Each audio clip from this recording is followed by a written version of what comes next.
फिर आपको लगता है कि हम अपनी गलतियों से सीखेंगे? जिन प्लेयर्स का भी नाम भी लिया, इनको मौका मिलना चाहिए। तीसरा मैच जीतना ज़रूरी है क्योंकि अब क्लीन स्वीप के बादल जो हैं वो मंडलाने लगे हैं। बांग्लादेश से हम सीरीज़ भी हारे, जैसे कि जाहिद साहब ने भी कहा कि पहली मरतबा, फिर क्लीन स्वीप का धब्बा लगेगा। उससे बेहतर है, आपको लगता है कि तीसरे मैच के लिए प्लानिंग थोड़ी डिफरेंट होनी चाहिए?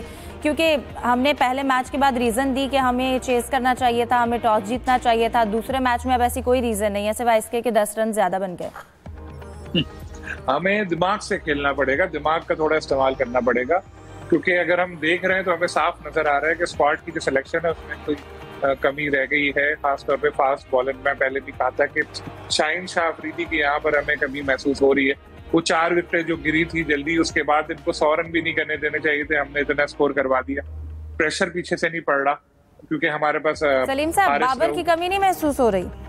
बहुत अच्छे सवाल आपने किया, मैं उसी की तैयारी कर रहा था, देखते हुए आपके इस सवाल का इंतजार मैंने कहा फौरन बता देना, जल्दी तैयारी हो जाए। हाँ, बाबर का देखें, हम लोगों ने ना 2 मैच हारने के बाद अब ना बाबर का करेंगे। अब बांग्लादेश से हार गए, बाबर को लाओ, रिजवान को लाओ। मैं अभी बात करते हुए सुनते हुए मैं साथ में ये देख रहा था 2022 का जो T20 वर्ल्ड कप हुआ ऑस्ट्रेलिया में, पाकिस्तान हारा जिम्बाब्वे से। 2023 का ODI वर्ल्ड कप में अफगानिस्तान से हारा पाकिस्तान इंडिया में। 2024 में आयरलैंड में पाकिस्तान हारा।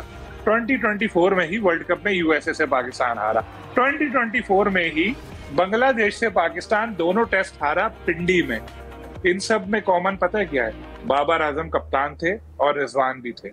तो जब इतना सारा आप लोगों ने इन लोगों का बर्दाश्त कर लिया तो ये बच्चे तो अभी 2 ही मैच हारे। लेकिन फिर अगर शाहीन को अब मिस कर रहे हैं तो इन टीम्स में तब भी शाहीन थे। नहीं, हम बात कर रहे हैं बैटिंग की बात कर रहे हैं ना अभी हम लोग। बाबर और रिजवान का अगर हम प्लेइंग 11 की बात करें तो उसकी ओवरऑल चेंजेस की बात करें ना, हम उसी प्लेइंग 11 में से शाहीन को भी तो पिक कर रहे हैं। लेकिन इनमें से शाहीन की परफॉर्मेंस बेहतर थी। अगर आप स्टैट्स निकाल के देख लें, एक आध सीरीज में वो मैन ऑफ द सीरीज भी रहे थे, उनकी परफॉर्मेंस अब थोड़ा वो हुई थी डाउन, लेकिन इतनी पहले नहीं थी। तो मेरा मतलब है कि अभी 2 मैच हारे, हो सकता है तीसरा भी हार जाए, लेकिन इसका ये मतलब नहीं है कि फिर आप पीछे चले जाएंगे, यार ये बाबर को ले आओ, रिजवान को ले आओ। आपको टीम का बैलेंस सही करना पड़ेगा। ऑलराउंडर्स जो बहुत ज्यादा भरे, सो कॉल्ड ऑलराउंडर्स, उनको एक आध को हटा के कोई बॉलिंग में देखें। अभी हमारे पास बॉलिंग में नसीम भी नहीं है, हारिस भी नहीं है, शाहीन भी नहीं है, वसीम भी नहीं। हमें फास्ट बॉलिंग में स्ट्रगल कर रहे हैं और स्पिन में हमारे पास शादाब नहीं है, सुफियान को हम खिलाते नहीं है। इस तरह बैटिंग में हम लोग को एक हम अच्छा क्यों नहीं खिलाते? और कौन से ऐसे खिलाड़ी हैं जो आपको लगता है कि प्लेइंग 11 में आने चाहिए थे? देखें, अभी हमने नाम लिए, जैसे अभी जिन लड़कों को लेकर गए उनको चांस दें। सुफियान को क्यों नहीं खिलाते ये लोग समझ नहीं आता। फिर जहाँ पर ये बॉलिंग में जो 1-2 लड़के तो सीनियर रखते हैं, लेकिन इन्होंने शायद, मुझे ऐसा लगता है कि बहुत ज्यादा ना फॉर ग्रांटेड ले गए थे कि यार बांग्लादेश है, बांग्लादेश को हरा देंगे। बदकिस्मती से मुझे भी ऐसे ही लग रहा था कि यार ये बांग्लादेश है, बांग्लादेश को हरा देंगे, लेकिन बांग्लादेश ने हमें गलत साबित किया। ये हमारी बैड लक है कि जब वो सीरीज शुरू हुई नहीं, बांग्लादेश ने नहीं आपको गलत साबित किया। कल हम तीनों की प्रेडिक्शन थी, हमारी टीम ने बताया कि हम अनप्रेडिक्टेबल हैं और हमारी टीम ने हमें गलत साबित किया है। हाँ, बांग्लादेश भी अभी देखे ना, श्रीलंका को हराया, उससे पहले हारते चले आ रहे थे, इवन UAE से भी हार गए थे। फिर जब हमारे से सीरीज आने लगी तो श्रीलंका को हरा के फॉर्म में आ गए और यहाँ हमें हरा दिया। हम रो रहे हैं यार पिच सही नहीं है, पिच बदलो। बच्चे नहीं रोते थे, बचपन में मैच होते थे जाके रोते थे, ओए तूने ऐसा कर दिया, तूने ऐसा। हम कहते हैं यार ये पिच सही नहीं है, तुम्हें चाहिए था कजाफी स्टेडियम की तरह की पिच बनाते, हमें 200 रन बनाते, हम विकेटें छोड़ छोड़ के छक्के मारते हैं, यहाँ तो गेंद हमारे बैट पे ही नहीं आ रही है।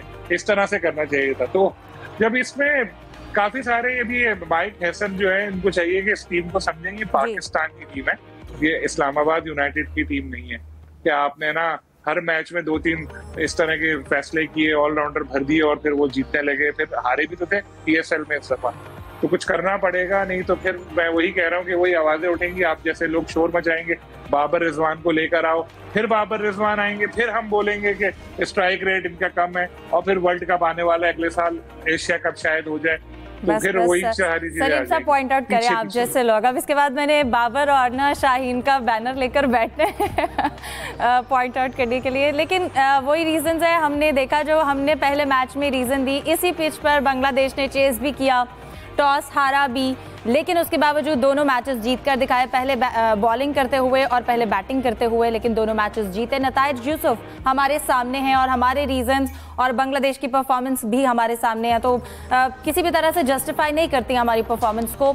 अब इसके साथ साथ तीसरा मैच है, क्लीन स्वीप का डर भी है और इसके साथ साथ कल ACC का इजलास भी है, अहम फैसले भी एक्सपेक्ट किए जा रहे हैं और इसके साथ साथ क्या लगता है भारत इजलास में